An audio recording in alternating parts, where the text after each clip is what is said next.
e a gente volta para o Brasil. Nesse domingo, mais uma vez, a Avenida Paulista foi palco de um ato convocado pelo ex-presidente Jair Bolsonaro. E até mesmo lideranças bolsonaristas admitem um ponto: o público foi menor que nas manifestações anteriores. A coluna do Igor Gadelha conversou com Sóstenes Cavalcanti, que é o líder do PL na Câmara, e ele apontou 4 fatores como decisivos para que essa adesão tenha sido menor: a Copa do Mundo de clubes da FIFA, o início das férias escolares, o fato de ser um fim de mês e o intervalo de tempo pequeno entre a convocação e o dia do ato, que foi convocado lá no dia 14 de junho. Quem estava na capital paulista acompanhando tudo e vai nos dar agora uma dimensão real do que pode ter justificado o público menor é o diretor da nossa sucursal em São Paulo, Fábio Leite. Muito boa tarde, Fábio. Boa tarde, Natália. Boa tarde a todos que nos estão acompanhando no boletim. Boa tarde, Natália. Pois é, Natália, foi uma... Oi. Não, eu ia fazer uma comparação, porque a nossa live aqui teve 11 mil pessoas acompanhando ali no momento.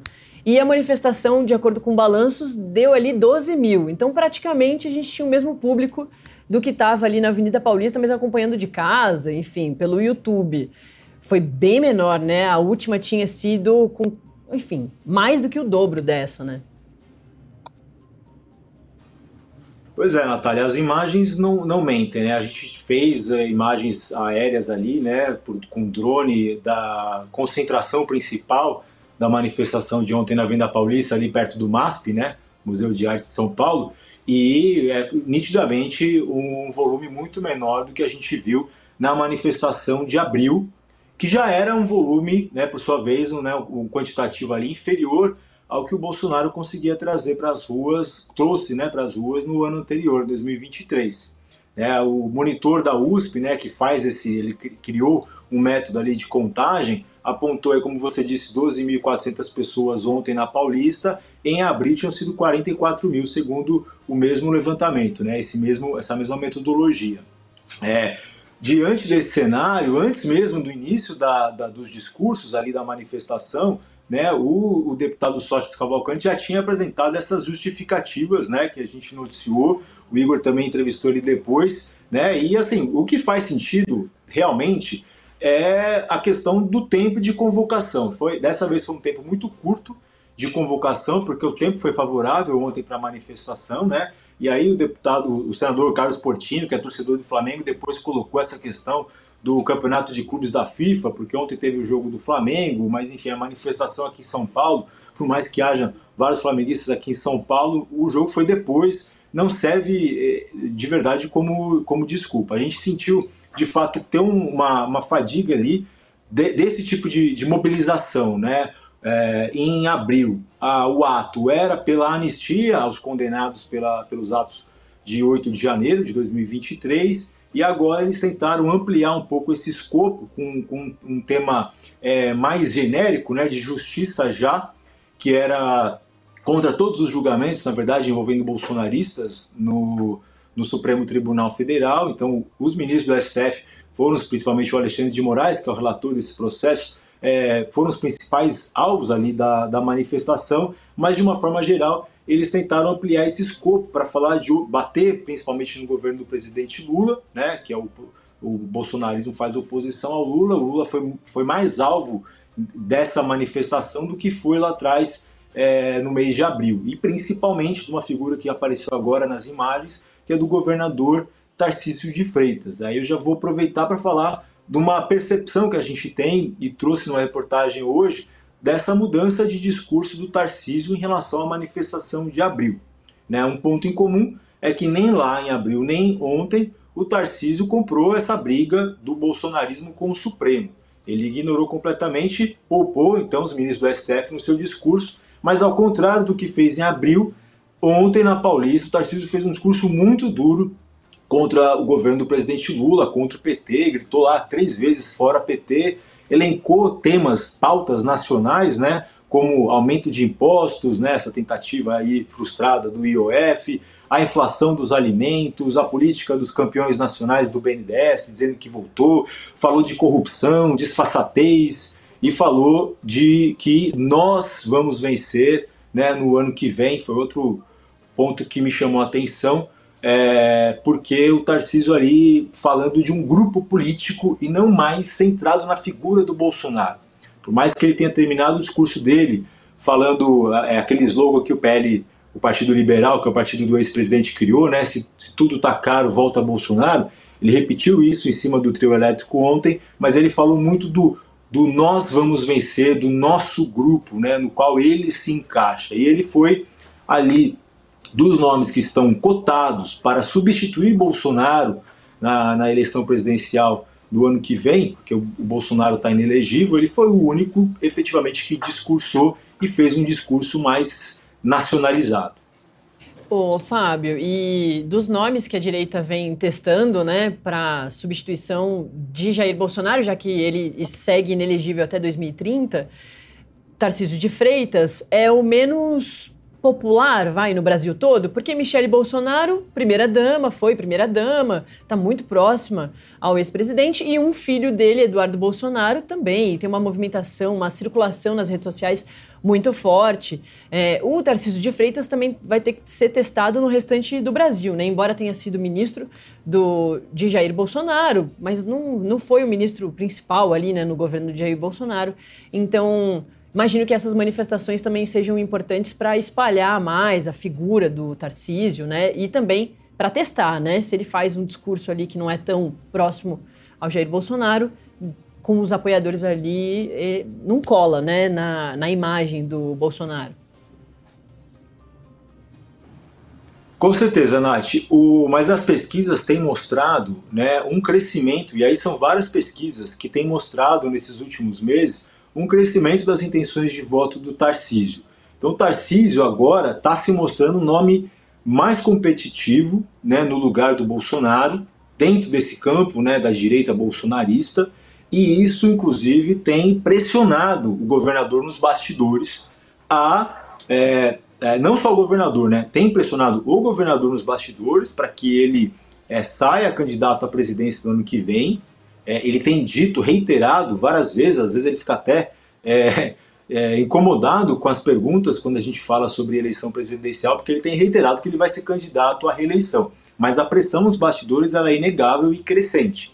E também tem crescido a pressão no próprio Bolsonaro para antecipar esse movimento de substituição, né, para não fazer um jogo que foi, as pessoas devem lembrar, o jogo que o Lula fez em 2018, de esticar uma candidatura que estava barrada, né, pela justiça. Então o Lula em 2018 não poderia competir, não poderia se candidatar, ele esticou aquela candidatura até onde deu e depois colocou o Haddad no lugar dele e no fim quem ganhou a eleição foi o Bolsonaro.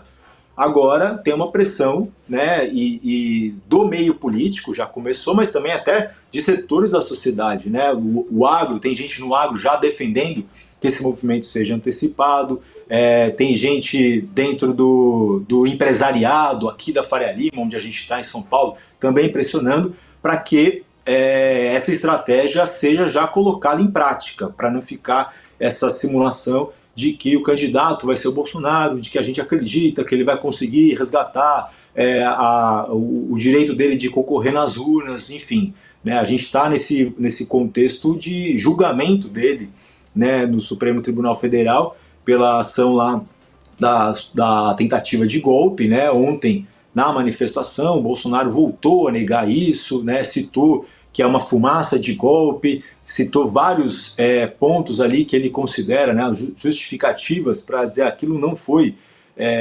longe, né, de ser golpe, porque não teve nenhuma atuação das Forças Armadas. Ele disse que antes mesmo de deixar a presidência, ele nomeou 2 comandantes a pedido do Lula, disse que o Geraldo Alckmin elogiou a transição, ou seja, não tinha motivo nenhum ali para tentar colocar em curso um golpe para não sair da presidência da República, né?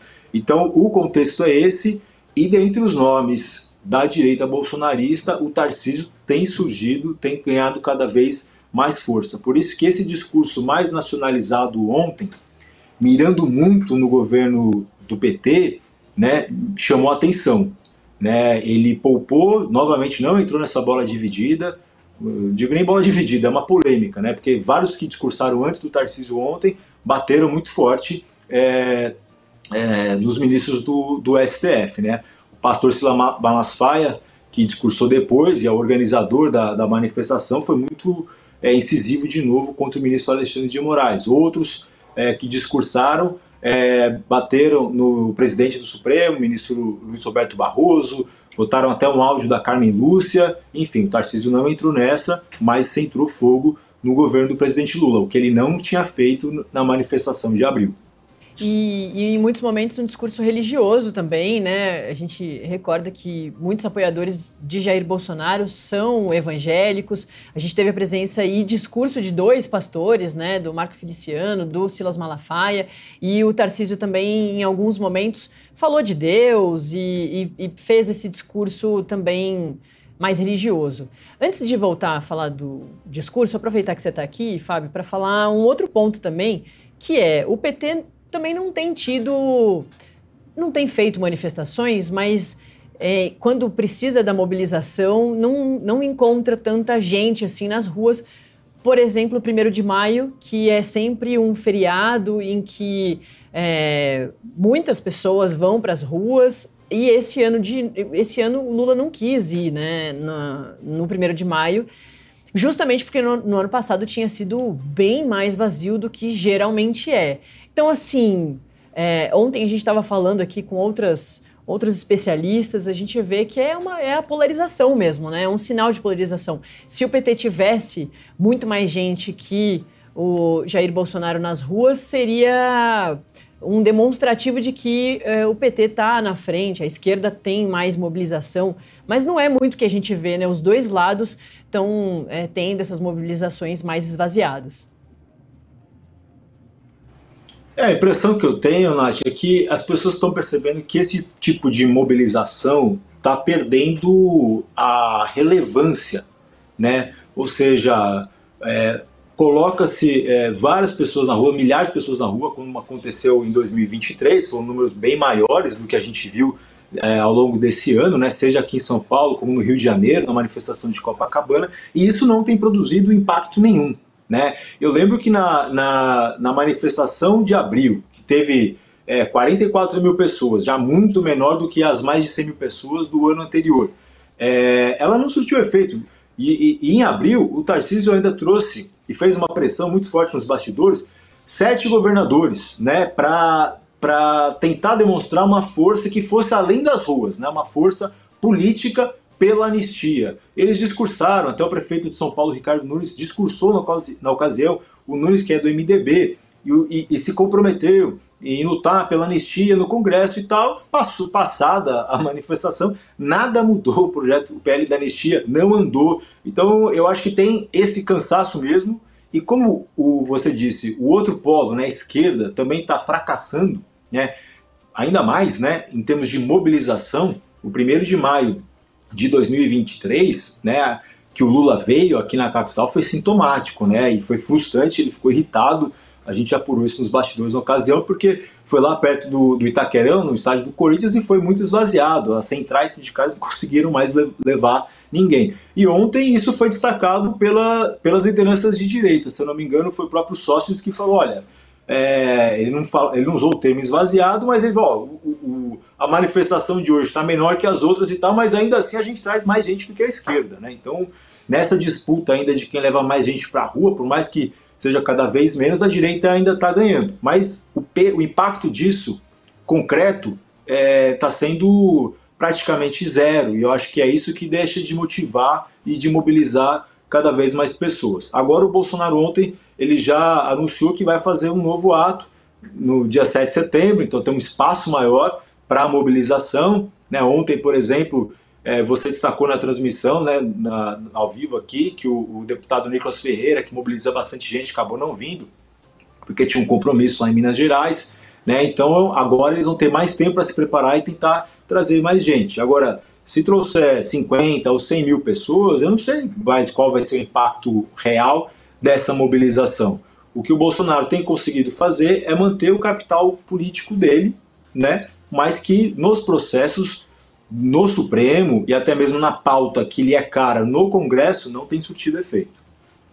A última pergunta que eu queria fazer para você, Fábio, é voltar a falar do discurso do Jair Bolsonaro, que ele falou muito sobre ter a maioria no Congresso, né? Ele chamou muito também por esse lado, não só falando da vitória na eleição, à presidência, com ele ou com quem for o substituto, mas que os apoiadores precisam continuar reforçando o Congresso, deixando o Congresso muito mais alinhado à direita.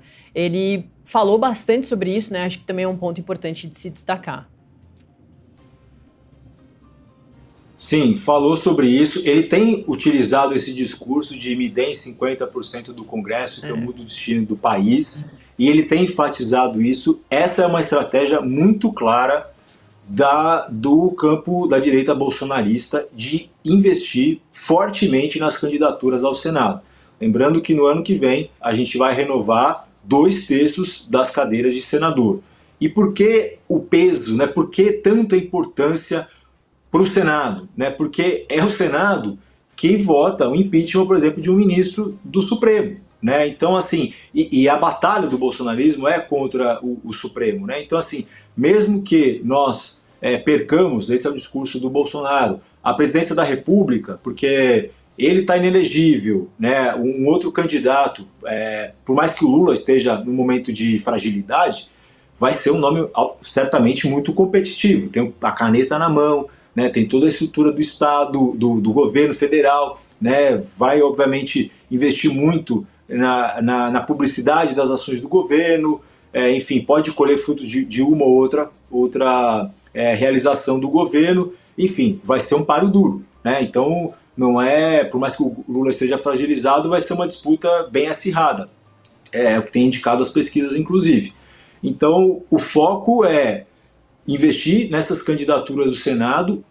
A direita já tem mostrado nas últimas eleições, de 2018 para cá, quando vem o movimento, o bolsonarismo emerge, né, muito fortemente nas urnas, tem crescido cada vez mais. Eles estão investindo em vários nomes com potencial, né, de votos, e em vários estados a gente vê hoje, as coisas podem se alterar, mas a gente vê hoje candidatos da direita, né, com um grau de favoritismo muito maior que os candidatos da direita. Então é possível a gente ver em vários estados o bolsonarismo fazendo as duas vagas de senador.